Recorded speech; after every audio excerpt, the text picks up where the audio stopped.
Welcome to engineers group.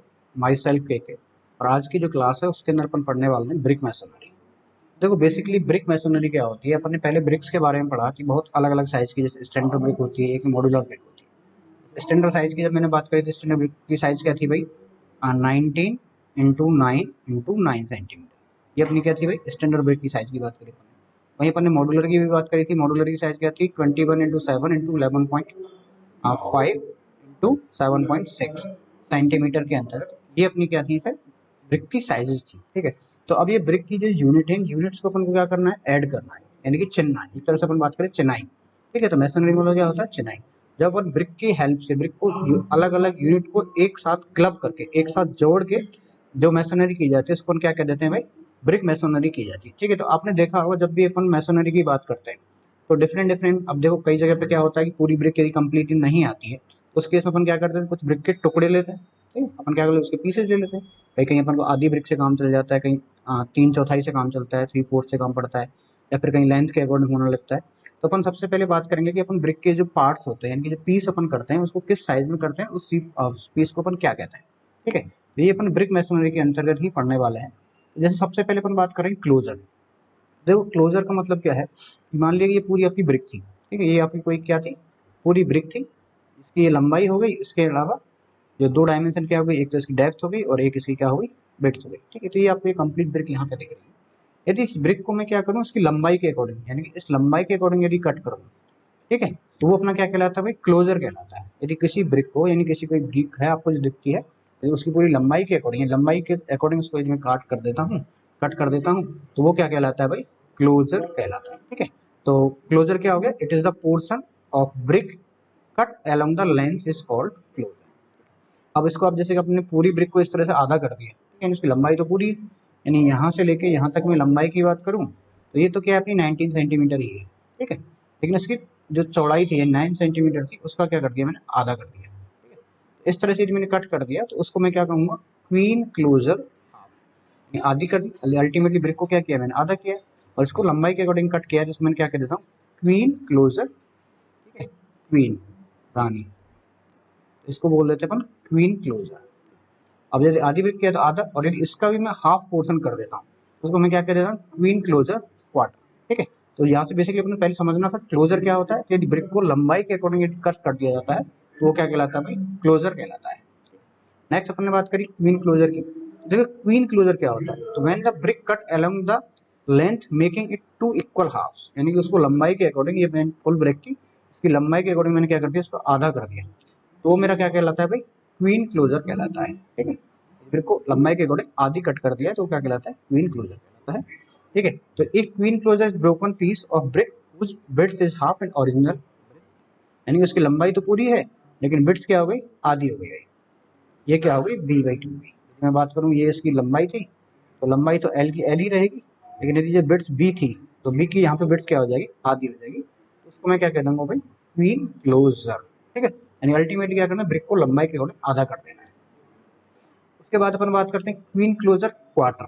जैसे half था उसी की जगह अपन क्या कर देते हैं, क्वार्टर, यानी पहले अपन ने क्वीन क्लोजर हाफ में तो क्या कर दिया, बिट्स को भी आधा कर दिया और लंबाई पूरी सेम थी, लेकिन अब क्या कर दिया अपन, लेंथ को भी क्या कर देते हैं, l/2, यदि लंबाई को भी मैंने l/2 कर दिया और बिट्स को भी मैंने क्या कर दिया, b/2, तो उसको मैं क्या कह दूंगा, क्वीन क्लोजर क्वार्टर। ठीक है, तो if the queen closure broken is into two equal parts, यानी क्वीन क्लोजर जो था उसको यदि दो पार्ट में अपने तोड़ दिया तो क्या कहलाएगा भाई, क्वीन क्लोजर क्वार्टर। ठीक है, नेक्स्ट अपन बात करते हैं किंग क्लोजर की। ठीक है, तो किंग क्लोजर में क्या होगा, जैसे पूरी ब्रिक है भाई, अल्टीमेटली पहले मैं पूरी ब्रिक की बात करता हूँ, ये मेरी पूरी ब्रिक की साइज है। तो अब इसकी जैसे ये तो क्या हो गई, लंबाई हो गई, ये तो इसकी लंबाई हो गई, और ये क्या हो गई, इसकी विड्थ हो गई, ये इसकी क्या हुई, विड्थ हो गई। तो यदि मैं इस कट को, यानी कि इसके सेंटर से, यानी लंबाई के सेंटर से विड्थ के सेंटर को मिला दिया जाए, ठीक है, और इस तरह से यदि कट कर दिया जाए, इस पोर्शन को रिमूव कर दिया जाए, इस पोर्शन को क्या कर दिया जाए भाई, यहाँ से रिमूव कर दिया जाए, वो मेरा क्या कहलाता है भाई, किंग क्लोजर कहलाता है। यदि मैं डेफिनेशन की तरफ आता हूँ तो क्या होगा, it is obtain by cutting out the triangular portion of brick between centre of bit side and centre of the length side is called king closure. यानी कि पूरी ब्रिक थी, इस पूरी ब्रिक में से ये वाला पोर्शन, यानी कि लेंथ का सेंटर और बिट्स के सेंटर वाले इस ट्रायंगुलर पोर्शन को यदि क्या कर दिया जाए, रिमूव कर दिया जाए, इसको हटा दिया जाए, तो वो मेरी क्या कहलाती है भाई, किंग क्लोजर कहलाती है। तो क्लियर हो, क्वीन में तो क्या करना है, सीधा लेंथ को अकॉर्डिंग आधा कर देना है, ये उसको भी आधा कर दिया क्या हो जाएगा, किंग क्लोजर क्वार्टर हो जाएगा। और उसके बाद मेरी किंग क्लोजर करना है तो लेंथ और विड्थ दोनों के आधे पोर्शन से ट्रायंगुलर पोर्शन को यहाँ से रिमूव कर देना है, तो वो अपना क्या हो जाएगा, किंग क्लोजर हो जाएगा। ठीक है, तो if brick is cut in such a way that width of one end becomes half of full brick and the width of other end is equal to the full brick is called king closure. And इस end की बात करूँ तो width भी क्या है, आधी है, इस एंड पे विड्थ क्या है, पूरी है। इस एंड की बात करूँ तो लेंथ क्या है, पूरी है, एल है, और इस एंड की बात करूँ तो लेंथ क्या है मेरी, एल बाई। तो ये अपना क्या हो गया भाई, किंग क्लोजर हो गया, यानी अपन दो पढ़ लिए, क्वीन क्लोजर और किंग क्लोजर। नेक्स्ट अपन बात करते हैं बेवल्ड क्लोजर। ठीक है, तो बेसिकली बेवल्ड क्लोजर के अंदर क्या होता है कि इसकी जो लंबाई है, उसकी लंबाई के एक एंड पॉइंट को दूसरे की हाफ पॉइंट पे मिला दिया जाता है। तो इस तरह से जो ट्रायंगुलर पोर्शन को यदि मैंने कट कर दिया तो वो क्या कहलाता है भाई, बेवल्ड क्लोजर कहलाता है। यानी एक एंड पे तो इसकी विड्थ क्या है, कंप्लीट है, ठीक है, और दूसरे एंड पे इसकी जो विड्थ क्या हो जाती है भाई, b/2 हो जाती है, लेंथ अपनी पूरी ही रहेगी। तो इस तरह से जो अपन ने कट किया ट्रायंगल पोर्शन को यदि यहाँ से रिमूव कर दिया तो वो अपना क्या कहलाता है भाई, बेवल्ड क्लोजर कहलाता है। क्या कहलाता है भाई, बेवल्ड क्लोजर कहलाता है। यानी in this whole length is chamfered in such a way that width is maintain at other end. यानी एक एंड पे तो क्या विड्थ पूरी मेंटेन की हुई है और एक एंड पे विड्थ क्या कर दी मेरे, आधी कर दी। तो इस तरह का जो होता है उसको अपन क्या कह देते हैं भाई, बेवल्ड क्लोजर। तो किंग क्लोजर, क्वीन क्लोजर और बेवल्ड क्लोजर के बारे में बात करी। फिर अपन बात करते हैं बैट। देखो अभी तक जो अपन बात कर रहे थे वो लेंथ के अकॉर्डिंग ब्रिक को कट कर रहे थे, यानी इस तरह से कट कर रहे थे कुछ ना कुछ, ठीक है। लेकिन अब यदि मैं इस ब्रिक को क्या कर दूं, ऐसे कर दूं, बिट्स के अकॉर्डिंग कट कर दूं, ठीक है। तो बिट्स के अकॉर्डिंग कट कर देता हूं तो उसको अपन बोलते हैं बैट। तो when a brick is cut across the bit and the resulting piece is called bat. ठीक है, तो अब यदि बैट क्या होगा, बिट्स के अकॉर्डिंग, यदि मैंने पूरी ब्रिक को मैंने क्या कर दिया, आधे से काट दिया, आधी क्या कर दिया, उसकी लेंथ आधी कर दी और बिट्स सेम रखी, उसको तो मैं क्या कर देता हूँ, हाफ बैट, यानी कि आधी ब्रिक हो गई अल्टीमेटली। इसके अकॉर्डिंग आप आधी हुई है, विड्थ के अकॉर्डिंग। वहीं यदि मैं लेंथ के अकॉर्डिंग, विड्थ तो पूरी रखी और लेंथ क्या कर दी मैंने, इसकी 1/4 को कट कर दिया, यानी रिमेनिंग कितनी रह जाएगी, 3/4। और 3/4 को अपन क्या कह देते हैं, 3/4। ठीक है, तो यदि मैंने ब्रिक की जो विड्थ है, विड्थ को तो सेम रखा और लेंथ को क्या कर दिया, L/4 यहाँ से कट कर दिया, वो मेरा क्या कहलाता है, 3/4 बैट। वहीं यदि मैं ऐसा, ये तो हाफ था और ये क्वार्टर था, अब यहाँ से मैंने फिर हाफ से स्टार्ट तो किया लेकिन कुछ और लेंथ पे, यानी कि ये क्या है, L/4 के अलावा कुछ हो सकती है, यानी L/2 नहीं है बस, ठीक है। यानी आधी पे नहीं काटी अपन ने, किसी भी लेंथ पे अपन ने कट कर दी तो वो क्या कहलाती है अपनी, बेवल्ड बैट कहलाती है। क्या कहलाती है भाई, बेवल्ड बैट, ये याद रखना है अपन को। तो बैट भी अपन ने 3 हो गए, 3/4 बैट, हाफ बैट और बेवल्ड बैट। तो हाफ बैट में अपन ने क्या किया था, लेंथ ऑफ बैट तो क्या रहेगी, equal the length of half the equal length and known as the half bat. यानी इस ब्रिक की यदि लंबाई कहाँ से हुई, यहाँ से यहाँ तक की हुई, तो ये तो उन्होंने कर दिया L/2, विड्थ क्या होगी इसकी, पूरी डी रह गई। ये तो अपना क्या हो गया, हाफ बैट हो गया, यानी लंबाई को आधा कर दिया है और विड्थ अपनी कंप्लीट ही रही है। इसके बाद फिर अपन ने बात करती है 3/4 बैट की। तो 3/4 बैट के अंदर जो लेंथ क्या रहती है, 3/4 ऑफ टोटल ब्रिक। यहाँ से यहाँ तक की जो लेंथ रहेगी वो क्या रहेगी, 3/4 ऑफ एल, और विड्थ अपनी क्या रहेगी, सेम रहेगी, विड्थ अपनी बी रहेगी। तो उसको अपन क्या कह देते हैं, 3/4 बैट। उसके बाद अपन बात करते हैं सीक्वेंट ब्रिक्स। सीक्वेंट ब्रिक्स के अंदर क्या होता है, जब ब्रिक को अपन कट करते हैं, इन ब्रिक को जब अपन कट करते हैं, यदि वो राइट एंगल के अलावा किसी भी एंगल पे कट कर दें, यानी कि 90 डिग्री के अलावा किसी एंड पे अपने कट कर दिया, तो उसको अपन क्या कह देते हैं, सीक्वेंट ब्रिक कहते हैं। जैसे आपको ये ब्रिक यहाँ पे दिख रही है, ठीक है, ये इसकी विड्थ है, ये इसकी डेप्थ है, अब यहाँ पे लंबाई कुछ और है, यहाँ पे लंबाई कुछ और है, ठीक है। तो इस तरह से कोई कट कर दिया, ये अपन कहीं जंक्शन पॉइंट वगैरह पे यूज करते हैं बेसिकली ऐसी ब्रिक को, ठीक है। तो वो क्या कहलाती है, सेकेंड ब्रिक कहलाती है। If the brick cut from the oblique angle other than right angle, किसी भी पर्टिकुलर एंगल के ऊपर कट कर दी जाए 90 डिग्री के अलावा, राइट एंगल मतलब क्या होता है, 90 डिग्री, 90 डिग्री के अलावा किसी भी एंगल पे ब्रिक को कट किया जाता है तो वो क्या कहलाता है, अपना सीक्वेंट ब्रिक कहलाता है। तो ये तो अपने क्या गई, कुछ कट पोर्शन हो गए। फिर अपन बात करते हैं भाई मैसनरी की। तो मैसनरी क्या होती है, ठीक है। मैसनरी अपन ने पहले किया था कि बहुत सारी यूनिट्स हैं उनको साथ में बाउंड कर दिया जाए, यानी कि बांध दिया जाए, तो अपनी क्या कहलाती है भाई, मैसनरी कहलाती है, ठीक है। तो masonry is defined as the construction of building unit bonded together with mortar, ठीक है। यदि उनको टुगेदर टफर, एक तो कैसा बनना है, हार्ड, हार्ड, ठीक है, यानी कि टफ मोर्टार के साथ में क्या कर देना है, बांध देना है, ठीक है। तो बहुत सारी यूनिट हैं, ब्रिक्स हैं, तो उनको एक साथ ज्वाइंट कर दिया अपन, तो वो क्या कहलाती है, मैसनरी कहलाती है। तो अब इस यूनिट के अंदर मैसनरी की मैं बात करूँ तो यदि बिल्डिंग के अंदर यदि स्टोन की मैसनरी कर रहे हैं तो स्टोन की यूनिट्स को ऐड कर देंगे, यदि ब्रिक कर रहे हैं तो ब्रिक को ऐड कर देंगे। यदि प्रीकास्ट कंक्रीट ब्लॉक यानी डायरेक्ट कंक्रीट के जो ब्लॉक आते हैं उनको ऐड कर रहे हैं तो कंक्रीट ब्लॉक मैसोनरी कहलाएगी। ये डिपेंड करता है कि आप किसकी चिनाई कर रहे हो, अल्टीमेटली ब्रिक की यूज कर रहे हो वॉल्स के अंतर्गत, या फिर आप पत्थरों को यूज कर रहे हो, स्टोन्स को यूज कर रहे हो, या फिर पीसी ब्लॉक की बात कर रहे हैं, प्रीकास्ट ब्लॉक की अपन बात कर रहे हो। तो ये डिपेंड करता है कौन कौन सी यूनिट के अकॉर्डिंग अपन बात कर रहे हैं। अब इस मैसोनरी से रिलेटेड कुछ इंपॉर्टेंट टर्म्स हैं, ठीक है, क्या है भाई, कुछ इंपॉर्टेंट टर्म्स हैं, उनके बारे में अपन पढ़ रहे हैं। तो ये कौन कौन सी टर्म्स हैं जो अपने काम आने वाली है। जैसे पहली अपन बात करते हैं एराइज। तो एराइज क्या होता है, the edge formed by the intersection of plane surface brick are called arrises and they should be sharp, square and free from damage. यानी जब भी अपन बात कर रहे हैं, जैसे मान लीजिए एक लेयर मैंने ब्रिक की इस तरह से बिछाई, ठीक है, एक लेयर तो मैंने ब्रिक की कुछ इस तरह से बिछाई, ये ब्रिक्स की लेयर है, और दूसरी ब्रिक मैंने क्या कुछ इस तरह से, ठीक है, तो ये जो कॉर्नर रहेगा, ठीक है, इस कॉर्नर को अपन क्या कह देते हैं भाई, एराइज कह देते हैं। यानी एक ब्रिक अपन ऐसे लेके गए, एक ऐसे, दीवार का कोई भी कॉर्नर होता है, ठीक है, तो कॉर्नर को अपन क्या कह देते हैं, एज, ठीक है, वहां पे ये जो प्लेन सरफेस जो अपने जनरेट हो रहा है उसको अपन क्या कह देंगे, एरेज कह देंगे। ये हमेशा कैसा होना चाहिए, शार्प होना चाहिए, और दूसरा क्या है, स्क्वायर होना चाहिए, और फ्री फ्रॉम डैमेज, और कोई भी तरह का डैमेज इस पोर्शन के अंतर्गत नहीं होना चाहिए, तो इसको अपन कह देते हैं एरेज, ठीक है। फिर उसके बाद अपन बात करते हैं बेड। तो बेड क्या होता है, it is a surface of stone और brick perpendicular line of pressure, it indicate a lower surface of brick और स्टोन ईच कोर्स। यानी कि आपने मान लिया कि ब्रिक की लेयर को कुछ इस तरह से बिछाया, ठीक है, ये आप चिनाई करेंगे तो ऐसे ही करेंगे भाई, सारी ब्रिक्स को क्या करेंगे, एक प्लेन के अंदर बिछा लेंगे। तो अब इसके ऊपर जो लोड आता है, बेसिकली ब्रिक को लोड क्या, दूसरी ब्रिक है उसी तरह से परपेंडिकुलर आता है, तो जो लोड आता है, लाइन ऑफ प्रेशर होता है, उसके वर्टिकली अपन क्या कर देते हैं, इन ब्रिक्स को प्लेस कर देते हैं एक लाइन के अंतर्गत, ठीक है। तो ये अपना क्या हो गया, एक बेडिंग प्लेन हो गया, क्या हो गया भाई, बेड हो गया, ये पूरा एक बेड हो गया जिसके ऊपर अपन क्या है, ब्रिक को यहाँ पे बिछा के चल रहे हैं। वही अपन बात करते हैं बेड जॉइंट। तो बेड जॉइंट क्या होगा, if the joint parallel to the bed of brick और stone is force is the bed joint.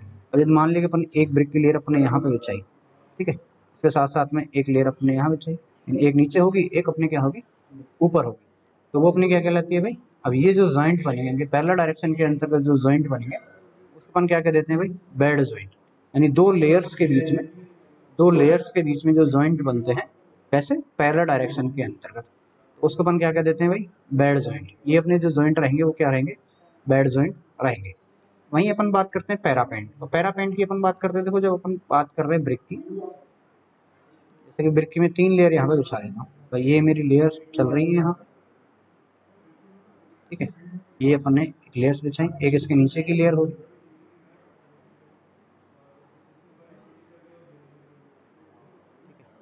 उसी तरह से यहाँ पे एक लेयर होगी, ये इस तरह से लेयर आपने यहाँ पे बिछाई है, ठीक है। तो ये क्या होता है, vertical joint separated brick in either length और क्रॉस डायरेक्शन इज कॉल्ड पैरापेंट। यहाँ पर अपन को ये दिखेगा कि ये वाला जो जॉइंट है ये वर्टिकल जॉइंट है भाई, वो तो बेडिंग जॉइंट हो गए हॉरिजॉन्टल, तो और ये वर्टिकल वाले क्या हो गए, बेड जॉइंट हो गई। तो अल्टरनेट लेयर यानी ये जॉइंट, और फिर नीचे इस लेयर के अंदर इसको कट कर दिया जाएगा, दूसरी लेयर पे ये होगा। इसी तरह से ये क्या होगा, एक वर्टिकल डायरेक्शन के अंदर अल्टरनेट लेयर के अंदर क्या होते हैं, जॉइंट होते हैं। यदि इनको एक लाइन से मिलाया जाता है तो उसको हम क्या कह देते हैं भाई, पैरापेंट कहते हैं। ये अब जब मैसनरी आएगी उसको मैं और दिखा दूंगा। तो the vertical joint separating the brick in either length और cross direction is called as the perpend. उसको अपन क्या कहते हैं भाई, पैरापेंट कहा जाता है, ठीक। नेक्स्ट हम की बात करते हैं अपन लोग, the vertical joint separating the brick either length of process known as the perpend, ये अपन वहां पे पढ़ लिया था। उसके बाद अपन बात करते हैं बॉन्ड की, ठीक। द बॉन्ड क्या होता है, bond is the arrangement of brick और stone in each core so that ensure the greatest possible interlocking and to avoid the continuity of vertical joints in two successive course both face and body of the bond. यानी अपन ने क्या किया, एक brick है और दूसरी brick को जोड़ना है। अब देखो लंबाई के अकॉर्डिंग हो सकता है कि कई बार अपन ऐसे एक लंबाई ब्रिक करते हैं, यानी दो ब्रिक को मैंने क्या लिया, इस तरह से ज्वाइंट किया, उसके बाद में क्या कर दिया, एक ब्रिक को मैंने ऐसे अल्टरनेट कर दिया, ठीक है, फिर ऐसे कर दिया। बैंड के बहुत सारे टाइप होते हैं बॉन्ड के, वो हम अपना आगे पढ़ेंगे, ठीक। तो हर एक लेयर के अंतर्गत जब इनको इस तरह से इंटरलॉक किया जाता है कि इससे क्या हो कि बहुत ज़्यादा ही अच्छी एक तो स्ट्रेंथ दे दे, और वर्टिकल जॉइंट्स क्या है, एक के ऊपर ऊपर नहीं आना चाहिए। मान लिया कि जैसे अपन बात करते हैं वर्टिकल जॉइंट एक के ऊपर क्यों नहीं आना चाहिए, ये ब्रिक की है, इसके ऊपर ये भी ये जॉइंट आ गया, यदि यहाँ पे जॉइंट आ गया, ये जॉइंट आ गया, यदि ये वर्टिकुलर जॉइंट के एक दूसरे के ऊपर ही आ गया डायरेक्टली, तो उस केस में क्या होता है, इसकी इंटरलॉकिंग तो हुई नहीं इन दोनों लेयर्स की, तो ये यहाँ से डिस्प्लेस हो जाती है, ठीक है। जिसके अपन क्या करते हैं, इनको कट कर दिया जाता है बीच में, इस तरह से इसको जॉइंट को रोकने के लिए अपन इस तरह से लेयर्स को यहाँ पे कट किया जाता है, तो इसको अपन ये क्या कहते हैं, बॉन्ड कहते हैं, टाइप ऑफ बॉन्ड अपन बात करें। अब कोर्स की बात करते हैं तो हर एक जो लेयर है, यानी ये जो लेयर है, जो हॉरिजॉन्टल जो लेयर है, उसको अपन क्या कह देते हैं, कोर्स कह देते हैं।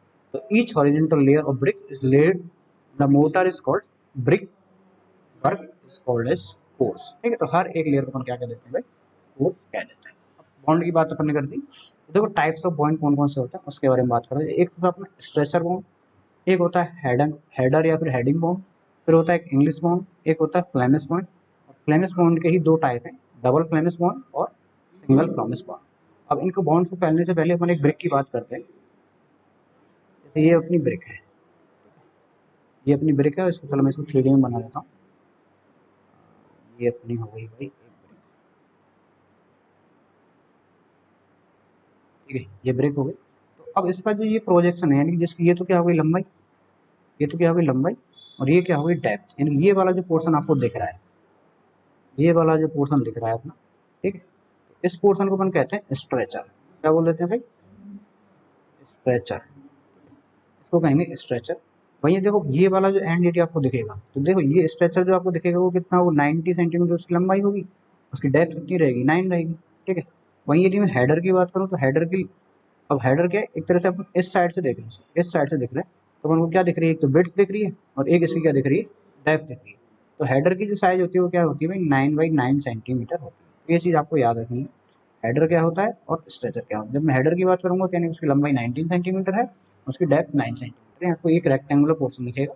वहीं यदि मैं हेडर की बात करूंगा तो हेडर में आपको 9 बाई 9 का एक पोर्शन दिखेगा जो कि स्क्वायर सेक्शन रहेगा, यानी कि एक स्क्वायर सेक्शन आपको दिखेगा 9 बाई 9 का, उसको अपन कह देंगे हेडर, और 19 बाई 9 का दिखेगा उसको अपन कह देंगे स्ट्रेचर। अब आते हैं अपन बॉन्ड के ऊपर। ठीक है, तो सबसे पहले मैं बात कर रहा हूँ स्ट्रेचर। ठीक है, तो स्ट्रेचर बॉन्ड मतलब क्या होगा, सारी ब्रिक को अपन क्या करेंगे एज ए स्ट्रेचर। अब ये स्ट्रेचर दिख रहा है आपको, ये वाला पोर्शन, ये क्या है, पूरा एक स्ट्रेचर है। ठीक है, स्ट्रेचर स्ट्रेचर से ही जॉइंट बनाना है अपन को। ठीक है, सिर्फ ब्रिक को क्या है, लंबाई के अकॉर्डिंग ही यदि आपको बिछाना है तो वो अपना क्या कहलाता है भाई, स्ट्रेचर कहलाता है। ठीक, the bond in which all the bricks are laid as a stretcher in every course is called stretcher. देखो आपको इस लेयर में ये दिख रहा है, इस लेयर के अंदर भी ये दिख रहा है, इस लेयर के सारी ब्रिक क्या है, लंबाई के अकॉर्डिंग बिछाई हुई। तो देखो इसकी जो मिनिमम ब्रिक है वो क्या होती है, हाफ ब्रिक हो जाती है। भाई ब्रिक की टोटल जो लंबाई होती है कितनी होती है, 19 सेंटीमीटर, तो इसकी हाफ ब्रिक यानी कि 9 सेंटीमीटर की क्या होती है इसकी ब्रिक होती है। और ये मेनली अपन कहाँ यूज करते हैं, पार्टीशियन वॉल के अंदर यूज करते हैं। जब आपने देखा होगा कि जिसको बोलते हैं अपन 4 इंच की दीवार। ठीक है, 4 इंच का मतलब क्या होता है, जैसे नॉर्मली ब्रिक की क्या होती है, 9 इंच लंबाई होती है, 4 इंच चौड़ाई होती है, 3 इंच क्या होती है इसकी मोटाई होती है। नॉर्मली अपन मॉड्यूलर ब्रिक की बात ना करके अपन ट्रेडिशनल ब्रिक की बात कर रहे हैं, तो वहाँ पे इसकी जो ब्रेड्थ हो गई वो क्या हो गई, हाफ ब्रेक हो गई। और ये ज़्यादातर कहाँ यूज़ की जाती है, जहाँ पे कोई लोड ऊपर से नहीं आता है। ठीक है, यानी जहाँ पे हाफ ब्रिक बॉल अपन बनाते हैं, तो वहाँ पे अपन क्या कर देते हैं, पार्टीशन बॉल के अंतर्गत अपन स्ट्रेचर बॉन्ड को यूज करते हैं। अब जैसे अपन बात कर रहे थे पैरापेंट की, तो देखो आपको दिख रहा होगा ये जॉइंट है, इसको ये जॉइंट है, ये सारे वर्टिकल जॉइंट्स हैं। ठीक है, एक अल्टरनेट लेयर के अंतर्गत भी इस लाइन से मिलाया गया है। ठीक है, तो ये अपना क्या कहलाता है भाई, पैरापेंट कहलाता है। क्या कहलाता है भाई, पैरा। उसी तरह से आप इसको भी मिला सकते हो, ये वाले जो पॉइंट है, ये जो वर्टिकल जॉइंट है, जो इमेजिनरी लाइन बनती है जिनकी, उसको अपन क्या कह देते हैं भाई, पैरापेंट कहा जाता है। तो अब देखो, अब अपन जैसे मान लिया कि पहले जो स्ट्रेचर स्टार्ट किया, अब हमेशा ये ध्यान रखना है कि ये जो वर्टिकल जॉइंट है वो सेम एक लाइन के अंतर्गत नहीं आने चाहिए। यदि अपन को स्टेबिलिटी और बेटर इंटरलॉकिंग चाहिए, यदि मजबूती होनी चाहिए, तो आप खुद से भी देखना आपके आसपास यदि कोई कंस्ट्रक्शन चल रहा हो तो ब्रिक को कैसे चिनाई की जाती है, वैसे की जाती है।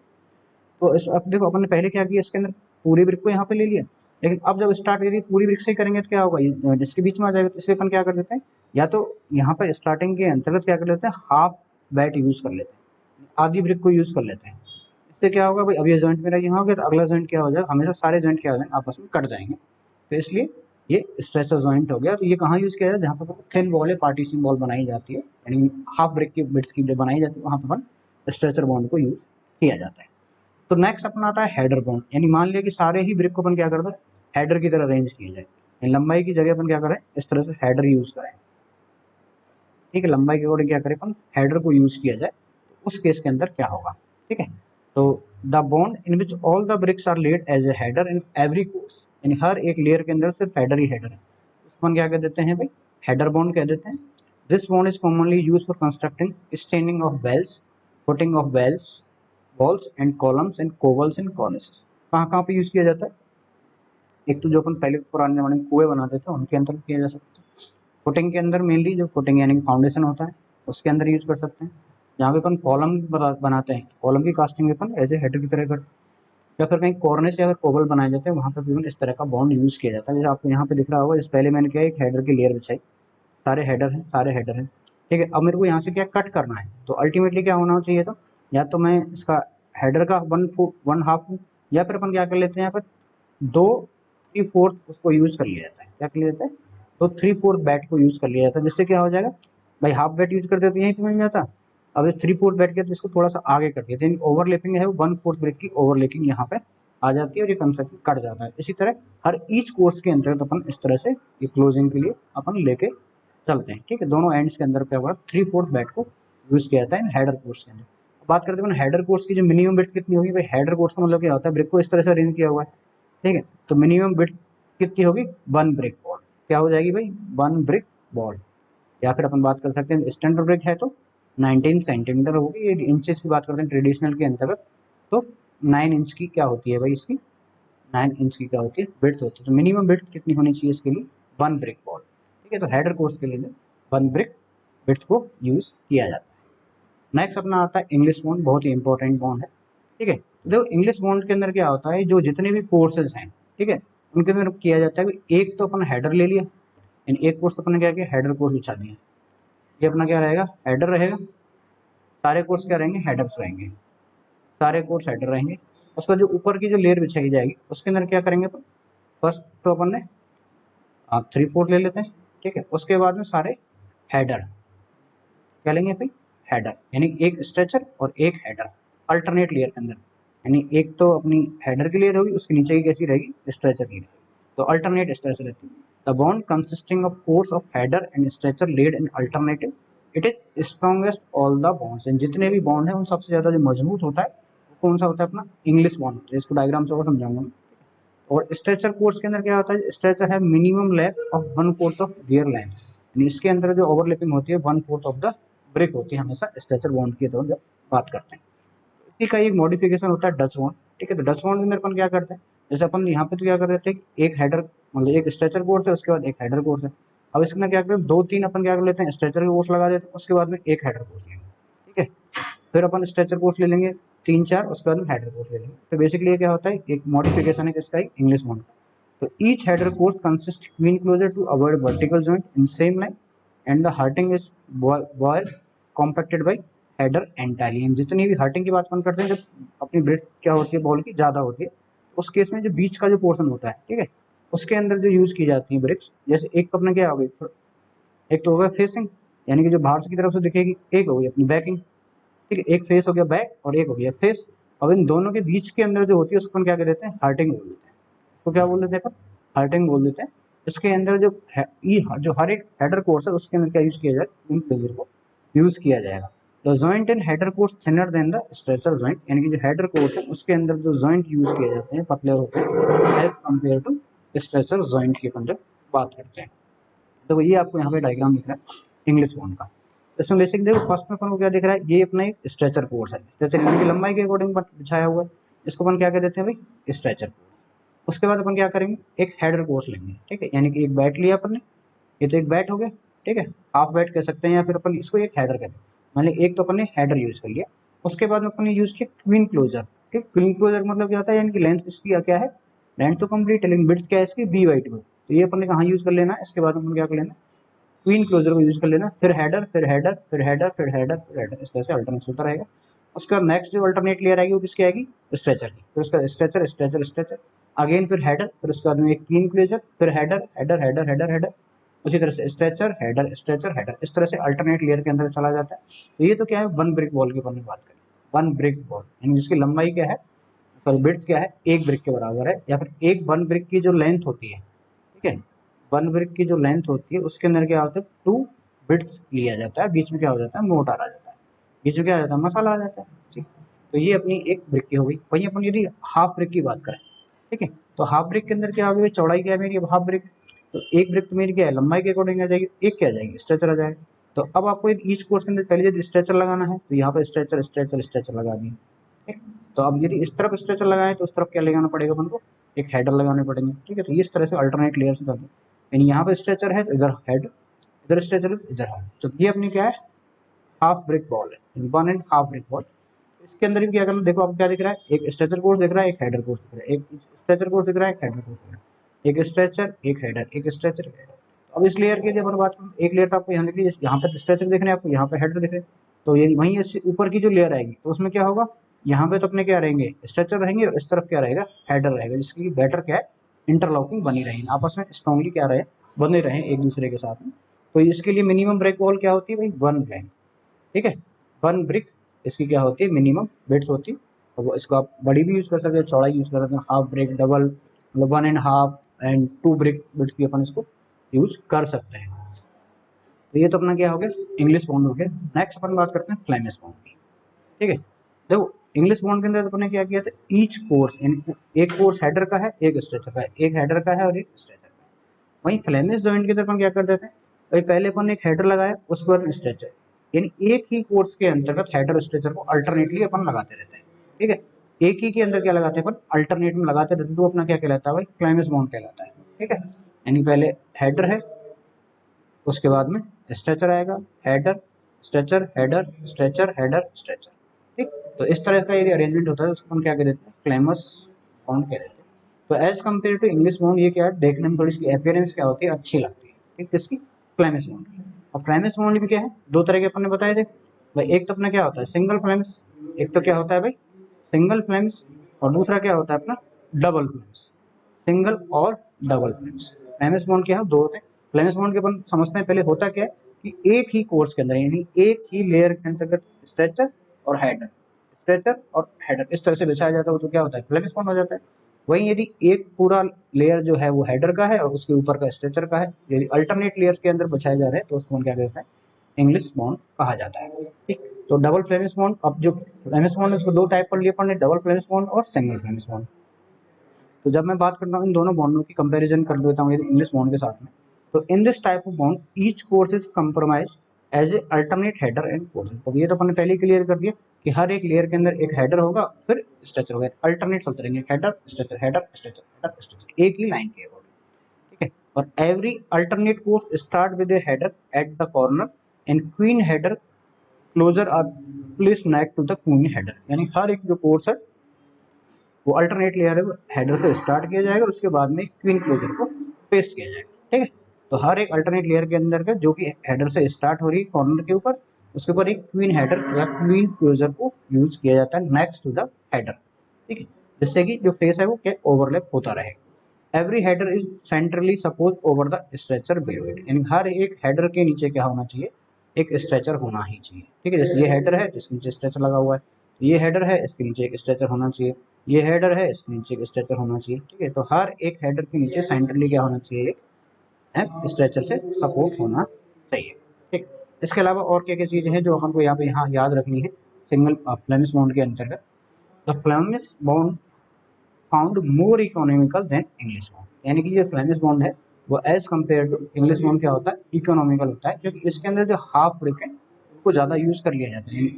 जो इंग्लिश बॉन्ड है उसके अंदर हमेशा क्या होता है, पूरी ब्रिक को ही यूज़ किया जाता है। जो ब्रिक मान लिया कि अपन लेके आए कंस्ट्रक्शन करके, यदि टूट गई, यदि आधी ब्रिक के ऊपर कन्वर्ट हो गई, तो उसके अंदर उनको ज़्यादा यूज़ नहीं कर पाते हैं, इसलिए वो क्या थोड़ी सी इकोनॉमिकल नहीं होता है इंग्लिश बॉन्ड, और वहाँ पर अपन क्या यूज़ कर लेते हैं, ये फ्लेमिश बॉन्ड होता है वो यूज होता है, which reduce the wastage of material. यदि आपने हाफ ब्रिक को यूज कर लिया तो उसका वेस्ट जो मटेरियल रहेगा वो अपना कम रहेगा। However the mortar requirement of bond more than previous due to more number of joint. अब देखो हेडर और उसके अंदर जो फ्लेमिश बॉन्ड है उसके अंदर क्या जॉइंट ज़्यादा होते हैं as compare to English bond के, जॉइंट क्या होंगे ज़्यादा। अब जॉइंट ज़्यादा होंगे तो क्या होगा, उसके बीच में जॉइंट चनाई करने के लिए अपन क्या चाहिए, मोटार चाहिए। तो मोटार की डिमांड क्या होती है इसके अंदर थोड़ी सी ज़्यादा होती है as compare to other joint. फिर अपन बात करते हैं for wall having thickness more than 1.5 brick thick English bond found more stronger than Flemish bond. यदि अपन बात करते हैं 1.5 ब्रिक से, यदि उसकी क्या है विड्थ ज़्यादा है, ठीक है, यानी एक ब्रिक तो पूरी और उसके साथ में हार्ड, इससे ज़्यादा थिकनेस की अपन यदि बॉल यूज़ कर रहे हो तो उस केस के अंदर जो फ्लेमिश बॉन्ड है वो as compare to English bond के थोड़ा सा वीक होता है, यानी कि अपन ऐसा कह सकते हैं इंग्लिश बॉन्ड है वो क्या है स्ट्रॉन्गर होता है, ठीक है। दूसरा है skill labour required Flemish bond. Flemish bond की जब हम बात करते हैं जो लेबर क्या होनी चाहिए अपनी स्किल्ड होनी चाहिए, हर एक जो भी हर एक लेयर के अंदर क्या अल्टरनेट बिछाना है, हर एक लेयर के अंदर क्या क्वीन क्लोजर को यूज करना है, और आधे ब्रिक्स को भी बहुत ज़्यादा इसके अंदर अपन यूज करते हैं। थोड़ा सा यहाँ पे स्किल जो लेबर की रिक्वायरमेंट होती है as compare to English bond. For all multiple half bricks half bed 3/4 bed are use but don't even multiply the half brick thick wall. यानी इसके अंदर हर एक और मल्टीपल मतलब होता है कि यानी 3 गुणा हाफ यानी कि 1.5 ब्रिक हो गया, या फिर 5 इंटू हाफ यानी कि 2.5 ब्रिक हो गया। तो इन केस के अंतर्गत इसके अंदर क्या हो जाता है, मेनली यूज किया जाता है हाफ ब्रिक और बेड को, ठीक है, बेड्स को ज़्यादा यूज किया जाता है। ठीक, तो ये अपने क्या हो गए, कुछ बॉन्ड हो गए। जैसे अपना डबल फ्लेम्स बॉन्ड होता है, इसके अंदर एक डिफरेंस और होता है कि इनकी जो बैकिंग और फेसिंग है, इन डबल फ्लेम्स बॉन्ड की सेम रहती है, जैसा बैक पे दिखेगा वैसा ही फेस के ऊपर दिखेगा। वहीं यदि सिंगल फ्लेम्स बॉन्ड है तो एक तरफ तो उसके अंदर क्या होता है, इंग्लिश बॉन्ड दिखता है, और दूसरी तरफ क्या दिखता है, हेडर बॉन्ड दिखता है, यदि अपन लेड ब्रिक की अपन बात करते हैं। तो अब कुछ इंपॉर्टेंट पॉइंट्स हैं जो मैसोनरी के अबाउट है, उनको ध्यान में रखना है। The corner of ball construct first, सबसे पहले जो बॉल है वो अपन कॉर्नर्स की बॉल को सबसे पहले चिनाई करनी चाहिए। दूसरा है depth of spread mortar may be about 1.5 centimetre, यानी कि जो मोर्टार है उसको 1.5 सेंटीमीटर डेप्थ तक क्या बिछाना चाहिए। यानी एक लेयर से दूसरी लेयर के बीच में अपन बात करें तो यहाँ जो मोर्टार की जो लेयर है वो अप्रोक्सीमेटली 1.5 सेंटीमीटर के अप्रोक्स होनी चाहिए। It should be insure that the difference in height between two adjoining wall not be more than 1 metre, यानी कि एक दिन के अंदर यदि हाइट डिफरेंस की अपन बात करें तो 1 मीटर से ज़्यादा चिनाई अपन को नहीं करनी चाहिए। ठीक है, all the joints of wall piece to be plaster later should be racked a minimum depth of 10 to 15 mm when the mortar is still green or plastic। जब अपन बात कर लेते हैं, अपन ने जैसे मैसोनरी कर लिया है, मैसोनरी के बाद अपन जैसे वहाँ पे जो मोटार आपको दिख रहा है, ठीक है, अब अपन को ब्रिक के ऊपर क्या करना है, प्लास्टरिंग करनी है। तो प्लास्टरिंग करने से पहले उस जॉइंट को 10 से 15 mm तक क्या कर लिया जाता है, थोड़ा सा रगड़ लिया जाता है, या फिर उसको रैकिंग कर दी जाती है, जिससे कि जो नया जो प्लास्टिक है या प्लास्टिक जो ग्रीन प्लास्टिक यानी गीला जो प्लास्टर है वो उसके ऊपर क्या करे, आसानी से चिपक जाए। ठीक, उसके बाद अपन बात करते हैं, it is desirable to provide about 18 mm to 25 mm thick expansion joint after 30 to 40 metre length of the wall. यानी अपन जब बॉल की अपन बात करें, बॉल की लंबाई यदि क्या हो 30 से 45 मीटर तक हो जाती है, तो उसके बीच बीच में अपन को क्या करना चाहिए भाई, एक्सपेंशन जॉइंट प्रोवाइड कर देना चाहिए। एक्सपेंशन जॉइंट प्रोवाइड करते हैं, एक मान लीजिए टेम्परेचर के अंदर वैल्यू इंक्रीज होती है तो एक की लेंथ बढ़ जाती है, वहाँ पे उसको क्या कर सके, एडजस्ट कर सके, तो इसलिए अपन क्या एक्सटेंशन जोन देना चाहिए 30 से लेकर 45 मीटर लेंथ के according. In a brick single brick thick 20 centimetre constructed, but in case of stone it is difficult to construct 30 less than 30 centimetre. वहीं अपन यदि ब्रिक मेसनरी की बात कर रहे हैं तो इसकी जो डेप्थ क्या हो सकती है, वन ब्रिक वॉल, तो वन ब्रिक वॉल की क्या होगी 19 सेंटीमीटर होगी, बट स्टोन के केस में 30 सेंटीमीटर से जो पतली बॉल अपन ज़्यादातर अपन चिनाई नहीं कर सकते हैं। Maximum strength of masonry is required 10 to 12 mega pascal, इतनी स्ट्रेंथ नॉर्मली इनकी होनी चाहिए मैसनरी की। कौन सी अपन बात करें, कंप्रेसिव स्ट्रेंथ की बात करें, if masonry we go beyond 1:3 to 1:4 then cost of shrinkage both increases due to the increase of cement. यदि अपन सीमेंट मोटार की अपन बात करें जो मसाला बना रहे हैं अपन, तो उसके अंदर यानी कि 1:3, यानी एक तो क्या है सीमेंट है, एक तो सीमेंट है और 3 क्या है सैंड है यानी कि बजरी है। यदि इससे ज़्यादा का अपन जो रेशियो लेते हैं तो उससे श्रिंकेज के चांसेस बढ़ जाते हैं एक तो, और सीमेंट यदि ज़्यादा यूज़ करोगे तो क्या हो जाए, कॉस्ट भी बढ़ जाती है, तो इससे ज़्यादा अपन को नहीं लेना चाहिए। ठीक है, तो इससे यानी 1:4 लो, 1:5 लो, 1:6 लो, तो वो ज़्यादा बेनिफिशियल रहता है। ठीक, तो ये तो था अपना क्या, ब्रिक मैसनरी के बारे में। तो बाकी अपन स्टोन जो मैसनरी है वो अपन पढ़ेंगे आगे के लेक्चर के अंदर।